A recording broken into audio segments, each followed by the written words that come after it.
चाहता है, कोई पद से, कोई सत्ता से, कोई अधिकार के बल पर।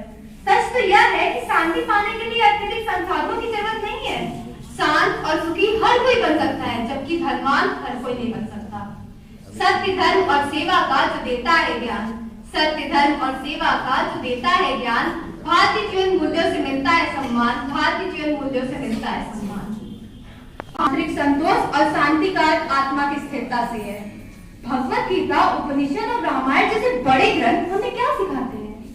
यह ग्रंथ हमें यह सिखाते हैं कि वास्तविक रूप में सुख और शांति दूसरों की भलाई में, अपने कर्तव्य का निर्माण करने में और आत्मा को शुद्ध करने में प्राप्त होता है। हर दिल का घर प्रेम और एकता से बनेगा, हर दिल का घर। मानव सुख और शांति का यही है सफर, मानव सुख और शांति का यही है सफर। सभी कर्मानुसारों को मेरा सुप्रभात। आज हम सभी जिस विषय पर अपने अपने विचारों को प्रकट करने हेतु आए हैं, वह विषय है भारतीय जीवन मूल्य में निहित मानव सुख और शांति। यह विषय स्वयं में ही महत्वपूर्ण है, क्योंकि सुख और शांति हमारे जीवन के दो प्रमुख उद्देश्य हैं। इनके बिना हमारा जीवन निरर्थक और लक्ष्यहीन होने का कारण है हमारा विवेक। यदि अपने विवेक को हम सही दिशा में उपयोग करें, तो हमारे जीवन सुख और शांति से क्यों नहीं रहेगी। वो तुम्हारे कर्म बनेंगे और अपने कर्मों पर ध्यान दो, क्योंकि आप वह स्वयं बनेंगे। हमें अपना निर्माण करना है, अपने जीवन को सुगम बनाना है। हमारी संस्कृति, पुराण हमें अनेकों ऐसे जीवन मूल्य बताते हैं, जिनसे प्रेरणा लेके हम अपने जीवन को सार्थक बनाते हैं। हमें सिखाया जाता है अपने धर्म और आस्था के प्रति कर्तव्य निर्वहन करना। यदि अपने धर्म और आस्था का पालन किया जाए, तो हमारी आत्मा को शांति के और समाज के साथ मिलकर कदम से कदम मिलाकर चलना। लेकिन आप हरिश्चंद्र जी से, जिन्होंने अपना संपूर्ण जीवन सत्य और धर्म का पालन किया। जब बात आती है बड़ों के सम्मान करने की, तो प्रेरणा लेना चाहिए प्रभु श्री राम से, जिन्होंने पिता के एक आग्रह पर अपना संपूर्ण राज्य त्याग किया। जब बात आती है त्याग और परोपकार की, तो हमें प्रेरणा लेना चाहिए उन दो रघुकुल के भाइयों से, जिन्होंने एक राज्य त्याग दिया तो दूसरे ने खड़ा होकर शासन किया। नहीं है, लेकिन मूल्यों से बेहतर कुछ और भी तो नहीं है। इन मूल्यों से बेहतर कुछ और भी तो नहीं है। सभा में उपस्थित सभी गणमान्य जनों को मेरा सादर प्रणाम। आज हमारा जो विषय है वो है भारतीय मूल्य में निहित मानव सुख और शांति। जैसा कि हम सभी का हुआ, कभी देशभक्ति का हुआ, कभी भाव राष्ट्रभक्ति का हुआ, कभी आत्मसम्मान का भाव है, तो कभी सहिष्णुता का भाव है। लेकिन इन सब भावों का प्रयोग किस प्रकार करना है, किस स्थान पर करना है, ये हमारे मूल्य ही तो सिखाते हैं। आज मैं आपको कुछ कुछ उन बातों का अवगत कराऊंगी जहाँ पे हम अपने मूल्यों का प्रयोग करते हैं। कभी किसी को कष्ट में देखकर खुद के मन में कष्ट आ जाना, आखिरकार ये मानवता का मूल्य ही तो है। बच्चों के जीवन में भी बहुत अत्यधिक महत्वपूर्ण है। बच्चे छोटे पौधे की तरह होते हैं, जिनमें जितना ही मानवीय मूल्य रूपी खाद डाला जाए, उतना ही वो पुष्पित एवं पल्लवित होते हैं। अगर मैं बात करूं मानवीय मूल्य की, तो मानवीय मूल्य ही एक ऐसा मूल्य है जिससे बच्चों के चरित्र का निर्माण होता है। इनसे वे अपनी तथा अपने समाज में भी शांति एवं सुखी का वातावरण बनाते हैं। मानवीय मूल्य को अपनाने वाले लोग अपने जीवन को उच्च आदर्श एवं संस्कृतियों के द्वारा जीने का प्रयास करते हैं। सहनशीलता, तपस्या, अपने लक्ष्य में अडिग रहना तथा दूसरों से ईर्ष्या न करना, इन सारे मानवीय मूल्यों को अपनाकर वे अपने जीवन को सुखी, शांत एवं सार्थक बना सकते हैं। मानवीय मूल्य हमें अपने मार्ग पे सही दिशा में चलने की प्रेरणा देते हैं तथा अपने समाज में परिवर्तन जो कि यहाँ पे बहुत जरूरी है, उसे लाने की चेष्टा करते हैं। आध्यात्म एवं मानवीय मूल्यों का प्रकाश स्तंभ है। हमारी जीवन दृष्टि संपूर्ण सृष्टि के कल्याण को केंद्र में रखती है। सर्वे भवन्तु सुखिनः, सर्वे सन्तु निरामयाः, सर्वे भद्राणि पश्यन्तु मा कश्चित् दुःखभाग् भवेत्। सभी सुखी हो, सभी रोग मुक्त हो, सभी और किसी को भी दुख ना हो। भारतीय जीवन मूल्य धर्म, अर्थ, काम, मोक्ष जैसे 4 पुरुषार्थों पर आधारित है। यह संतुलित जीवन का सिद्धांत है, जहाँ धर्म हमारी नैतिकता है, कर्म जीवन यापन के साधनों का प्रबंधन, काम इच्छाओं का परिमार्जन और मोक्ष जीवन का अंतिम लक्ष्य है। यह दृष्टि हमें सिखाती है कि जीवन का उद्देश्य केवल भौतिक सुख प्राप्त करना नहीं, बल्कि आत्मा की शुद्धि एवं शांति है। न ही कश्चित् क्षणमपि जातु तिष्ठते कर्मकृत्, अर्थात मनुष्य कर्म के बिना एक क्षण भी नहीं रह सकता। इसलिए सही कर्म ही मानव सुख एवं शांति का आधार है। सुख एवं शांति का अर्थ ये नहीं है कि हम बाहरी संपत्ति में विलीन हो जाए, सुख एवं शांति का अर्थ है आंतरिक संतोष। हमारी संस्कृति आत्म अन्वेषण एवं ध्यान के माध्यम से भीतर की शांति प्राप्त करने पर जोर देती है। हमारी संस्कृति सदैव वसुधैव कुटुंबकम का आधार दिया है। जीवन मूल्य अर्थात जीवन के मानदंडों से ही होता है। किसी भी समाज की उन्नति मुख्यतः जीवन मूल्यों पर ही आधारित होती है। शायद इसीलिए सभी मानवीय मूल्य मुख्यतः मानव कल्याण की भावना से जुड़े होते हैं। मानव जीवन के लिए जो कुछ भी इष्ट, कल्याणकारी, शुभ और आदर्श है उसे जीवन मूल्य ही माना गया है। जीवन मूल्यों का मुख्य उद्देश्य मानव जीवन को व्यवस्थित और संयमित कर सुखद प्रवृत्ति करना है। देव संस्कृति कहलाने वाली हमारी भारतीय संस्कृति विश्व की सर्वोत्तम संस्कृति है। हमारे राष्ट्र की सामाजिक, भौतिक, नैतिक और बौद्धिक विशिष्टताओं का परिचय हमारी संस्कृति से ही प्राप्त होता है। हमारे राष्ट्र, हमारी संस्कृति में जीवन मूल्यों का सदैव से ही एक गहरा प्रभाव रहा है, जिसने जीवन के हर पहलू को महत्व दिया है और इसीलिए यह अपनी विभिन्न संस्कृति और अद्भुत जीवन मूल्यों के लिए पूरे विश्व में जाना जाता है। अथर्ववेद का एक वाक्यांश है, वसुधैव कुटुंबकम, अर्थात सारा संसार एक परिवार है। ऐसे ही विचार हमारी संस्कृति में गहराई से जुड़े हुए हैं। महोदय, हमारे वेदों में मानव सुख के लिए कुछ मूल्य बताए गए हैं, जैसे पहला, संतोष और सरलता, धर्म और कर्तव्य पालन, संतोषम परमं सुखम, अर्थात संतोष ही परम सुख है। अत्यधिक भौतिक वस्तुओं के पीछे भागने से ना तो व्यक्ति सुखी हो सकता है और ना ही शांत। भगवत गीता के दूसरे अध्याय का 47वां श्लोक है, कर्मण्येवाधिकारस्ते मा फलेषु कदाचन मा कर्म फल हेतु रुगमाते संगोस्तु कर्मणि, जिसमें श्री कृष्ण अर्जुन से कहते हैं कि हे पार्थ, तुम्हारा अधिकार केवल कर्म पर है, अपितु उसके फल में नहीं। अर्थात कर्म फल के लिए प्रयास नहीं करना चाहिए और कर्म में लगे रहना चाहिए। हमारे रामायण में बताया गया है कि सत्य और न्याय का पालन करके ही धर्म की स्थापना हो सकती है और एक बेहतर समाज बनाया जा सकता है। परहित सरिस धर्म नहीं भाई, पर पीड़ा सम नहीं अदमाई। यह चौपाई रामचरितमानस के उत्तरकांड में तुलसीदास ने लिखी थी, जिसका अर्थ है कि दूसरों को सुख पहुंचाने से बढ़कर कोई धर्म नहीं और दूसरों को दुख पहुंचाने से बढ़कर कोई अधर्म नहीं। इसीलिए मनुष्य का सहिष्णु रहना ही मानवता की सबसे बड़ी विशेषता है। महोदय, मानव शांति के लिए कौन कौन से तत्व जरूरी होते हैं? अहिंसा और प्रेम, योग और ध्यान एवं सर्वधर्म समभाव। अहिंसा परमो धर्म, अर्थात अहिंसा ही मनुष्य का परम धर्म है। महात्मा गांधी ने अपना पूरा जीवन इसी पथ पर बल्कि विश्व कल्याण की भावना नहीं है। अयम निज पर होवेति गणनाल भुचेतसाम उदार चरितानां तु वसुधैव कुटुंबकम। महोदय, हमारे टीकादर्शी ऋषियों को जीवन की नश्वरता एवं आत्मा की अमरता का ज्ञान था, तभी तो वे किसी भी भौतिक चीज को प्रधान नहीं बताते थे। उन्होंने प्राकृतिक तत्वों से विश्व कल्याण की आशा की है, आसान रीति से साथ करते थे और जिसको सबने अपने हिसाब से लूटा। भारत के सर्व दर्शन, शांत, योग, न्याय, मीमांसा, वैशेषिक, वेदांत इसी शुभ और शांति की खोज किया करते थे। महाकवि तुलसीदास अपने विश्व पूजनीय ग्रंथ रामचरितमानस में कहते हैं कि परहित सरिस धर्म नहीं भाई, पर पीड़ा सम नहीं अधमाई। अर्थात दूसरों के कल्याण से बड़ा कोई धर्म नहीं है और दूसरों को पीड़ा देने के समान कोई अधर्म नहीं है। यही रहा है आज के युग में, यही नैतिक प्रश्न पुनः मुख्य केंद्रीय विषय इसी दुनिया संसार का जीवन है, क्योंकि इधर के यहाँ पे हर व्यक्ति के कदम कदम पर व्यक्ति और वर्गों के स्वार्थ एक दूसरे पर टकराते हैं। मान्यवर, आज समाज में भ्रष्टाचार एक महामारी की तरह फैल चुका है। सारा विश्व उपभोक्ता संस्कृति के भंवर में फंस चुका है और आर्थिक लाभ की एकमात्र पुरुषार्थ बन गया है। भारत में इसी भौतिकवादी दृष्टिकोण के समर्थन के लिए अक्सर यह दलील दी जाने लगी है कि पुरुषार्थ चतुष्टय में अर्थ और काम महत्वपूर्ण पुरुषार्थ है और उनका सेवन करना अंततः निरापद है, जिनका हमारे जीवन में कोई मूल्य नहीं। हम अपने जीवन में हमेशा दूसरों से खुद को बड़ा दिखाने के लिए, दूसरों से खुद को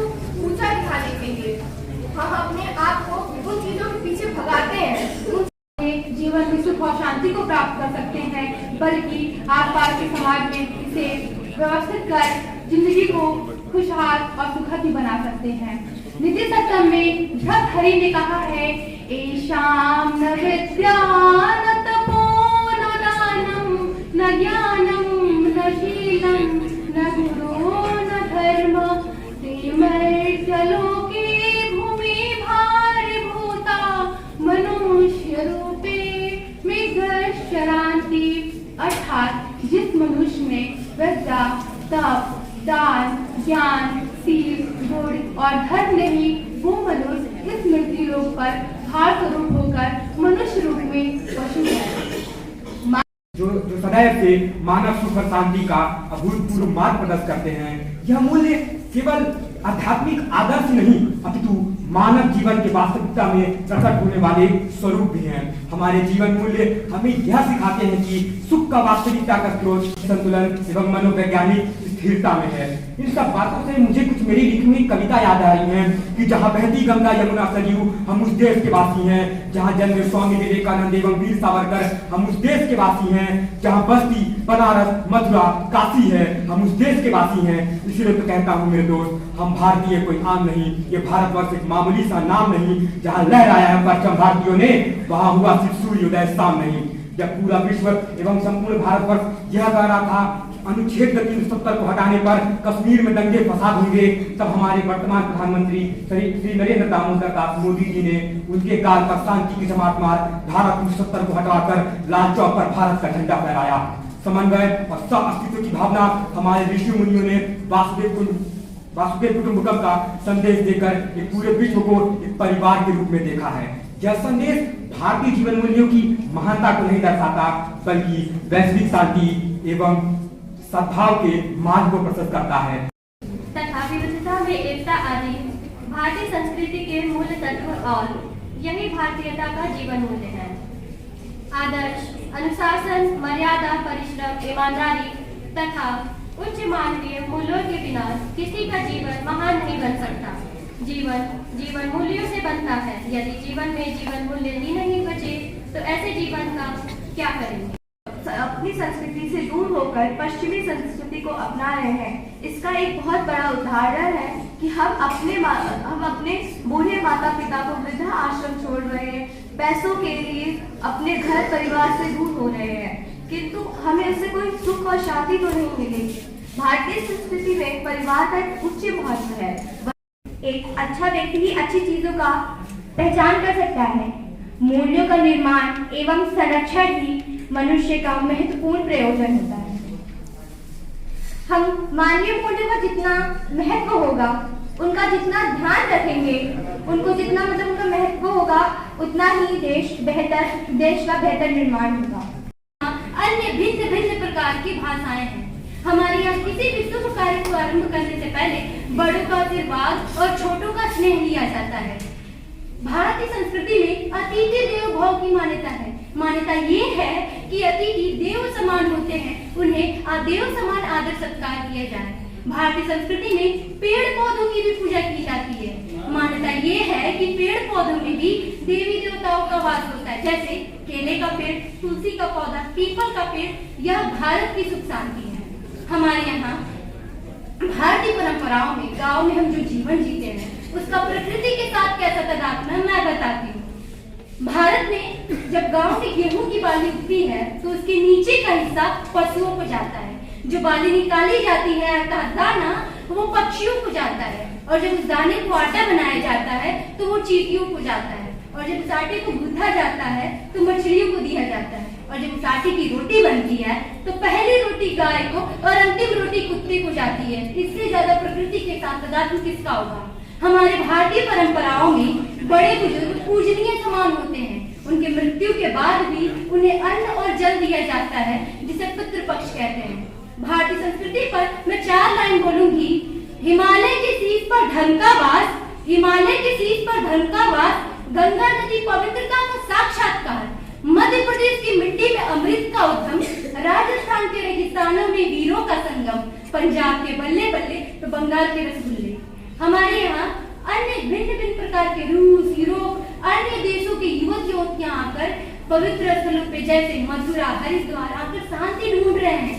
सबसे ज्यादा महाभारत, सबसे ज्यादा भगवत गीता पढ़ा जाता है विदेशों में, क्योंकि उन्हें भी पता है जो भारत के कण कण में सुख शांति है वो विश्व के किसी कोने में नहीं है। हमारे यहाँ एक सबसे महत्वपूर्ण पर्व होता है मकर संक्रांति। उसे मकर संक्रांति क्यों कहते हैं? क्योंकि उस दिन सूर्य अपनी दिशा बदलता है, सूर्य दक्षिणायन से उत्तरायण में जाता है। अगर हम सब इसी को विराट रूप में देखें तो भारत एकमात्र बड़ा देश है जो इतनी आंतरिक क्रांति नहीं हुई। यहाँ अमेरिका में क्रांति हुई है, रूस की क्रांति सुनी है, चाइना की क्रांति सुनी है। क्यों? क्योंकि जहाँ सब कुछ बाहर पाने की इच्छा हो वहाँ क्रांति होती है, मगर जहाँ सब कुछ अंदर खोजने का विकास होता है वहाँ संक्रांति होती है। इसीलिए हमारे देश में क्रांति नहीं संक्रांति घटित होती है। हम दुनिया के एकमात्र बड़े देश है जो इतनी ताकत रखते हुए भी हमने किसी देश का आक्रमण नहीं किया, हमने किसी देश पर ग्रहण नहीं किया, क्योंकि हमारे यहाँ अविष्कार की अवधारणा ही नहीं थी, क्योंकि हमें दूसरे को जीतना नहीं था, हमें जीतना अपने को था। हम भारतीय सबसे बड़े युवा देश है, ये सत्य है, परंतु ये पूर्ण सत्य नहीं है। हम भारतीय सबसे बड़े युवा देश है और सबसे सभ्यतावादी देश है। मैं अपनी वाणी को यहीं पे विराम देना चाहूंगी एक अटल बिहारी वाजपेयी की चार पंक्तियों से, क्योंकि इस भारत ने ना बहुत कुछ किया है, परंतु इस भारत के वास्तविक स्वरूप को आगे बढ़ाने के लिए हम सबको एक छोटा सा योगदान देना है। तो पंक्तियां कुछ इस प्रकार है। आहुति बाकी यज्ञ अधूरा, आहुति बाकी यज्ञ अधूरा, अपनों के विघ्नों ने घेरा, क्योंकि सबसे ज्यादा अपने ही रोकते हैं। तो आहुति बाकी यज्ञ अधूरा, अपनों के विघ्नों ने घेरा, अंतिम जय का ब्रज बनाने आओ मिलकर दिया जलाएं, आओ मिलकर दिया जलाएं। धन्यवाद। सर्वस्व दान देने वाला मनुष्य आज दूसरों का हक छीनकर अपना कर लेना चाहता है, जैसे परोपकार, उदारता, मित्रता जैसे मूल्य जाने कहां पीछे छूटते जा रहे हैं। भारतीय जीवन मूल्यों में ये कहा गया है कि हमें सुख और शांति की प्राप्ति के लिए सदाचार, सत्यनिष्ठा और करुणा को अपनाना चाहिए। अधिक प्रासंगिक है, क्योंकि वर्तमान में भौतिकतावादी जीवन दृष्टि के कारण आज हमारी भारतीय संस्कृति व उसके मूल समाप्त हो रही हैं। भारतीय मूल्यों में प्राचीन ज्ञान, बड़ों के प्रति सम्मान, पारिवारिक एकता, कर्म में विश्वास जैसे कई नैतिक विचार शामिल हैं। आज भारतीय मानव के जीवन में सुख और शांति समाप्त हो रही है। क्या आप जानते हैं ऐसा क्यों है? क्योंकि मानव जीवन का सदैव अचार रहा है कि जब उसे कोई चीज मिल जाती है या प्राप्त हो जाती है तो वो दूसरी चीज प्राप्त करने की इच्छा जागृत कर लेता है। तीन चीजों का विकास कैसे करना है ये तो हमारे पर निर्भर करता है ना। यदि हम किसी से घृणा कर रहे हैं तो क्या भगवान ने हमें भेजते हुए कहा था कि तुम जा रहे हो तो तुम घृणा नहीं करो? आखिर क्यों? हम प्रेम भी तो कर सकते हैं ना, लेकिन नहीं, हम नहीं करते हैं, हम ईर्ष्या ही करते हैं। क्यों करते हैं? क्या हमारी संस्कृति हमें ये सिखाती है कि अगर कोई अगला सफल हो रहा है तो हम उसे देखकर ईर्ष्या करें? हम खुश भी तो हो सकते हैं। क्यों? क्योंकि हम सब भारतवासी हैं, हम सब एक परिवार हैं, हमें एक दूसरे की सफलता में सुखी रहना चाहिए, खुश होना चाहिए। और ईमानदारी, सत्य बोलना और सत्य की मार्ग पर चलना किसी भी सभ्य समाज का सबसे पहला और अहम मूल्य है। यदि हम सत्य को अपने जीवन में पालन करते हैं तो हमारा व्यक्तिगत जीवन ही शांत नहीं बल्कि समाज में भी शांति और विश्वास का माहौल बनता है। महान लोग थे, उनके पास सारी तरीके की सुख सुविधा उपस्थित थी, लेकिन उन्होंने इसका त्याग कर दिया। जरा सोचिए, उन्होंने इसका त्याग क्यों किया? इसका त्याग करने का कारण है उनको इस चीज का ज्ञान हो गया कि यह शाश्वत सुख नहीं है। शाश्वत सुख केवल और केवल भगवान की प्राप्ति यानी कि ज्ञान में स्थित है। अब आप मुझसे प्रश्न करेंगे कि भला ये जो सुख शांति जो हमारे अंदर स्थित है, जो ज्ञान है, इसे हम कैसे प्राप्त करें? देखिए, हमारे अंदर 6 प्रकार के विकार पाए जाते हैं: काम, क्रोध, लोभ, मोह, मद, मत्सर। जब ये हमारे अंदर से खत्म होंगे, हमें जब ज्ञान की प्राप्ति होगी, तभी हम सच्चे सुख को प्राप्त कर सकते हैं। अब हमें यहाँ सुख को प्राप्त करने के लिए इन सबको हटाना पड़ेगा, इन सारे काम, क्रोध, लोभ, मोह को हटाना पड़ेगा। इसे हम स्वयं से हटाने के लिए समर्थ नहीं है। इसके लिए हम अपने आप को भगवान के चरणों में जब समर्पित करेंगे तो हमारे अंदर के ये जो षष्ठ विकार है वो धीरे धीरे समाप्त हो जाएंगे। इसके लिए मैं एक उदाहरण लेना चाहूंगी। मान लीजिए कीचड़ युक्त चंचल जल है, जो कि चलायमान है, जिसके कारण इसके अंदर कीचड़ भरा है। अब इस कीचड़ के चंचल जल को अपने मन से तुलना कीजिए। हमारे मन में भी काम, क्रोध, लोभ, मोह, मद मत्सर है। इसे हम जब भगवान के चरणों में समर्पित करेंगे तो क्या होगा कि वो जो चंचल जल है वो स्थिर होगा, और जब चंचल जल स्थिर होगा तो ये जो उसके अंदर जो कीचड़ है वो तली में बैठेगा और स्वच्छ जल ऊपर आ जाएगा।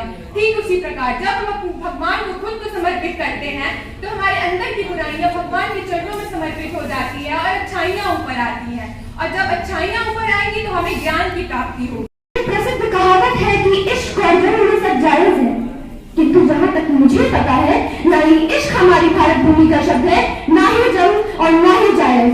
फिर चाहे वो उत्तर की हिंदी हो, दक्षिण की तमिल हो, पश्चिम की गुजराती हो या पूर्व की बंगाली, इनमें से किसी भी भाषा में आपने कभी ये सुना है कि प्रेम और युद्ध में सब कुछ अनुचित है?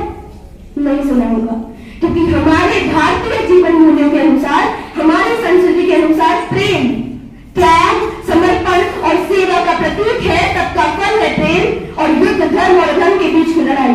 और जहाँ त्याग और समर्पण होता है वहाँ छल नहीं होता, और धर्म की लड़ाई पर कपट से विजय प्राप्त की नहीं जा सकती। जो देश उगते सूरज के साथ डूबते सूरज को भी प्रणाम करता हो, जो हर दिन को एक त्योहार के रूप में मानता हो, जो पूरी दुनिया को अपना परिवार मानता हो, जो पूरे चराचर जीव जगत की विजय में ही अपना सुख खोजता हो, उस देश के मानव मूल्यों की व्याख्या करना वैसे तो बहुत ही आसान कार्य लगता है, पर जब मैंने इस विषय पर वाकई में सोचना शुरू किया तो मेरे पास शब्द कम पड़ गए। तो वो है हमारा धर्म, हमारा परिवार, हमारी अनेकता में एकता, और यही हमारी शक्ति है। विश्व मंच पर जब जब उल्लेख मानव के कल्याण का होगा, मानवता के कल्याण का होगा, सुख शांति के लिए होगा, त्याग, समर्पण, प्रेम, उदारता का होगा, तो सर्वप्रथम बात भारत के मर्यादा पुरुषोत्तम श्री राम की होगी, राजा हरिश्चंद्र की होगी, महाराणा प्रताप की होगी, रानी लक्ष्मीबाई की होगी, राणा सांगा के बेटे राणा उदय सिंह की धाय मां पन्ना धाय की होगी। हम इस देश से आते हैं जिस देश में जीवन मूल्यों के लिए भगवान राम ने 14 वर्ष वन में बिताए, पांडवों ने अज्ञातवास बिताया, राजा हरिश्चंद्र ने खुद को शमशान घाट पर तपाया, किसी भामाशाह ने घास की रोटी खाई तो किसी राजा ने अपना सब कुछ लुटाया। तो कभी मणिकर्णिका का अपना बच्चा अपने पेट पर लिया अंग्रेजों से भिड़ गई, तो कभी सरदार वल्लभ भाई पटेल ने पूरे देश को एक कर दिखाया। मानव मूल्य ही थे वे जिस व्यक्ति को अगले दिन राजा की शपथ लेनी थी, वो आज हंसी खुशी वन को जा रहा था। 5 पांडव जो कि खेल में अपना सब कुछ हार चुके थे, उनको उनका अधिकार दिलाने माधव ने इतना बड़ा संग्राम रच लिया। को चैन मिले, आत्मा को संतुष्टि और जीवन को एक गहरा। लेकिन आज के इस भागदौड़ भरे युग में बल्कि भौतिकवादी सोच ने हमारी दुनिया को अपने चपेट में ले रखा है। हम भूल चुके हैं कि सच्चा सुख सांसारिक सुखों में नहीं बल्कि हमारे भीतर है, बस उसे ढूंढने पर की देर है। कल्पना कीजिए एक ऐसे समाज की जहां तनाव और चिंता का नामो निशान ना हो, जहां हर व्यक्ति अपने भीतर की शांति को खोज चुका हो। यह कोई दूर का सपना नहीं बल्कि हमारे प्राचीन ग्रंथों में बड़े सत्य है। वेदों की गूंज में, उपनिषदों के ज्ञान में और पुराणों की कथाओं में सुख और शांति का मार्ग प्रशस्त है। भारत सदियों से ज्ञान और आध्यात्मिकता का केंद्र रहा है। अस्तो मां सद्गमय, तमसो मां ज्योतिर्गमय, मृत्योर्मां अमृतम गमय। यह वैदिक मंत्र सिर्फ शब्द नहीं बल्कि एक आशीर्वाद है, एक संकल्प है, एक ऐसा मार्ग है जो हमें अज्ञान से ज्ञान, अंधकार से प्रकाश और मृत्यु से अमृत की ओर ले जाता है। योग और ध्यान जैसे प्राचीन भारतीय अभ्यास हमें इस जिम्मेदारियों का पालन करना चाहिए जो कि समाज के प्रति होनी चाहिए। हमारी परंपराओं ने हमें सिखाया है कि हमें दूसरों के प्रति कैसा व्यवहार रखना चाहिए। इन मूल्यों को अपनाकर हम न केवल अपने लिए बल्कि पूरी मानवता के लिए एक समस्त संसार का निर्माण कर सकते हैं। आंतरिक स्थिति और मानसिक संतुलन पर आधारित होते हैं। जब हम अपनी इच्छाओं और उपेक्षाओं को नियंत्रित करते हैं और अपने जीवन के प्रति सकारात्मक दृष्टिकोण अपनाते हैं, तब हमें वास्तविक सुख और शांति की प्राप्ति होती है। इस दृष्टि से आत्मज्ञान और आत्मसंयम ही मानव जीवन का स्थायी स्रोत है। उन मूल्यों को धारण किए रहता है। ऐसे प्रतिष्ठित व्यक्तियों के आचरण से ही शेष जन प्रभावित होते हैं और उनका अनुसरण करते हैं। जीवन मूल्य अस्थिर होते हैं। ये युगीन विचारधाराओं से प्रभावित होकर बदलते और बिगड़ते रहते हैं। समाज में उन्हीं को प्रतिष्ठा प्राप्त होती है जो उन मूल्यों को धारण करते हैं। भारत एक अध्यात्म प्रधान देश है, अतः यहाँ के लोगों के जीवन में आध्यात्म और धर्म की प्रधानता रही है। जीव मात्र का दया, उसकी सेवा की भावना, यही सबसे बड़ा धर्म माना गया है। परहित सरिस धर्म नहीं भाई, इसी धर्म भाव से हमारे जीवन मूल्य जुड़े थे। धीरे धीरे चिंतन बदला, चिंतन से विचार बनते हैं और विचारों से धारणा तथा धारणों से मूल्यों का निर्माण होता है। अतः हमारे जीवन मूल्य बदल गए। आज प्रेम, ममता, प्रेम का जगह आज धन संचय, लिप्सा आदि ने ले लिया है और हमारे जीवन मूल्य बदल गए हैं। पर मानवीय मूल्य सदा स्थिर होते हैं, वे आज भी वही हैं जो पहले थे। मानवीय मूल्य सदा स्थिर होते हैं, वे शाश्वत होते हैं। सामाजिक व्यवस्था और विचारधाराओं के परिवर्तन से उनमें परिवर्तन और विश्वास में कमी आ सकती है, पर वे परिवर्तित नहीं होते हैं। वे आज भी वही हैं जो पहले थे। आज की सर्वाधिक ज्वलन समस्या मूल्य संकट ही है। वैज्ञानिक प्रगति, प्रौद्योगिक विकास, अर्थ के कारण, धन संचय के कारण अनेक प्रश्न चिन्ह खड़े हो गए हैं। जीव या प्राणी के लिए अपने मन की हिंसा का भाव हमें नहीं रखना चाहिए, चाहे वह शारीरिक रूप से हो, मानसिक रूप से हो या वचन रूप से हो। हमें किसी भी प्राणी, जीव जंतु के लिए हिंसा का भाव नहीं रखना है।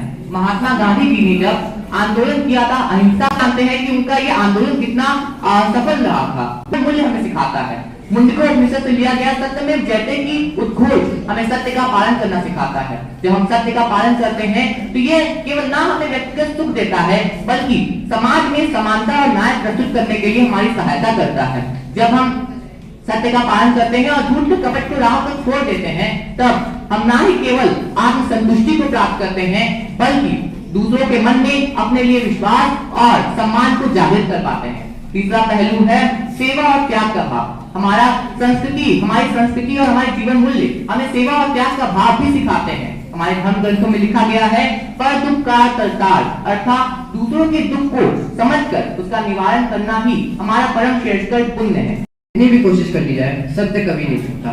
तो हम अगर बार बार झूठ बोलते रहेंगे और फिर उसके बाद जब सत्य उजागर होगा और तो फिर उसके बाद जो परिस्थितियां रहेंगी उससे हमारी सुख और शांति भंग हो जाएगी।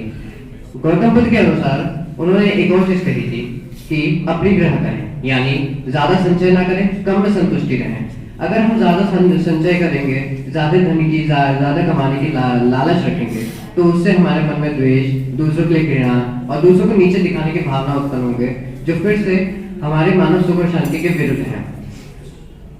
सत्यमेव जयते जो मुंडकोपनिषद से लिया गया है, जिसका अर्थ है सत्य की ही जीत होती है। हमें सदैव सत्य बोलना चाहिए, सत्य से अपना जीवन निकालना चाहिए। अगर हम सत्य बोलेंगे तो उससे हमारा जीवन आराम से निकलेगा। हमारा जीवन में सुख शांति बरकरार रहेगी। वासुदेव कुटुंबकम जो एक महा का यह भी उद्देश्य है कि हम अपने परिवार के लिए केवल ना कुछ करें, अपने देश के लिए कुछ करें। जिस युवा को, जिस व्यक्ति को जिस क्षेत्र में रुचि हो वह उस कार्य को करे और अपने आप को देश को समर्पित करे। प्रार्थनाओं में वैश्विक शांति के साथ साथ संपूर्ण धरा, अंतरिक्ष एवं ब्रह्मांड के प्रत्येक अवयव में शांति एवं समन्वय का तत्व समाहित है। हमारे वेदों में भी लिखा है, सर्वे भवन्तु सुखिनः, सर्वे सन्तु निरामयाः, सर्वे भद्राणि पश्यन्तु, मा कश्चित् दुःखभाग् भवेत्। अर्थात सभी सुखी रहें, सभी निरोग रहें, किसी को किसी प्रकार का कष्ट न हो। यह पवित्र भावना जब तक कि समाज में व्याप्त नहीं होती, तब तक सामाजिक समरसता का निर्माण नहीं हो सकता। संस्कृति अभ्यंतर है, यह भीतरी चीज है कि इसमें परंपरागत चिंतन, कलात्मक अनुभूति, विस्तृत ज्ञान आदि का समावेश होता है। से योगदान दिया है मानव जीवन गतिविधियों और कार्य प्रणाली को सुचारू रूप से संचालित करने के लिए जिन मूलभूत तत्वों की आवश्यकता होती है, वे ही जीवन मूल्य कहलाते हैं। मूल्यों पर आधारित है जो न केवल व्यक्तिगत जीवन पर बल्कि सामाजिक और आध्यात्मिक सोच में भी सामाजिक और मानवता के विकास में अहम भूमिका निभाते हैं। सर्वे भवन्तु सुखिनः यह मंत्र हर भारतीय के हृदय में बसता है। यह हमें सिखाता है कि हमारा उद्देश्य न केवल व्यक्तिगत जीवन में सुख और शांति लाना है, बल्कि दूसरों के जीवन में भी शांति और खुशहाली लाना है। याद रहे, पुण्य और पाप दोनों ही कर्म बांधते हैं। एक लोहे की जंजीर है तो एक सोने की। लोहे की जंजीर से सब कोई छुटकारा पाना चाहता है, मगर अगर वही जंजीर सोने की हो तो कोई छुटकारा नहीं पाना चाहता। मनुष्य की इच्छाएं प्रबल होती हैं, वह हमेशा सुख का भागीदार बनना चाहता है। वह भूल जाता है कि दिन है तो रात होगी, रात है तो दिन होगा, दुख है तो सुख आएगा, सुख है तो दुख आएगा।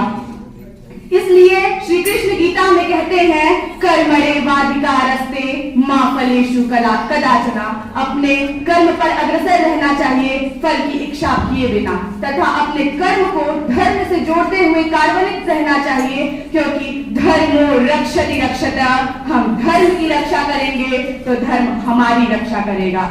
संत महापुरुषों के अनुसार यह निश्चित है कि हम सच्ची शांति इसी जीवन में पा सकते हैं, मगर हमें अपने नजरिए को बदलने की जरूरत है। आमतौर पर हम बाहरी दुनिया में शांति को ढूंढते फिरते हैं, हम भौतिक वस्तुएं, सामाजिक दर्जे और रिश्ते नातों में शांति की तलाश करते फिरते है। नदियों को माता माना है, हमने कहा है माता भूमि पुत्रो अहम पृथिव्या, अर्थात यह धरती मेरी माता है और मैं इसका पुत्र हूँ, अतः मैं धरती को किस तरह पीड़ित कर सकता हूँ। महोदय, हमारा विषय है भारतीय जीवन मूल्य। अतः भारत के जीवन के मूल्य क्या हैं? हम मानते हैं हमारा धर्म ही हमारा मूल्य है। अतः सनातन धर्म की अगर बात की जाए तो हमने शिल्पों में देवता को देखा है, नदियों में माता को माना है, पृथ्वी को माता माना है, और हमने इस नव युग में भारत को देखा है। महोदय, हम मानते हैं कि ईश्वर ने अगर हमें 84 लाख योनियों में सर्वश्रेष्ठ बनाया, हमारे लोकाचार में बोला गया है, बड़े भाग मानुष तन का। अतः यह मनुष्य तन पाकर हमने क्या किया, हमें करना क्या है? हम भारतीय मानते हैं, हम अपने दैनिक मूल्यों को इस प्रकार से सहेजते हैं कि हम मानते हैं ईश्वर ने अगर हमें सर्वश्रेष्ठ बनाया है तो वह सबके संरक्षण के लिए बनाया है। भवन की सुकना का मूल मंत्र देता है, और जिस भारत और भारतीय संस्कृति के पर्याय भगवान श्रीमान राम जी स्वयं हो, उससे अधिक, उससे श्रेष्ठ भारतीय जीवन मूल्य में निहित सुख और शांति का उदाहरण और क्या ही हो सकता है। मुमकिन नहीं। और आज मैं इस मंच से अपने सनातन मूल्यों पर गर्व करते हुए यह स्वीकार करता हूं कि हाँ, हमारे देश के जीवन मूल्यों में मानव सुख और शांति की भावना निहित है।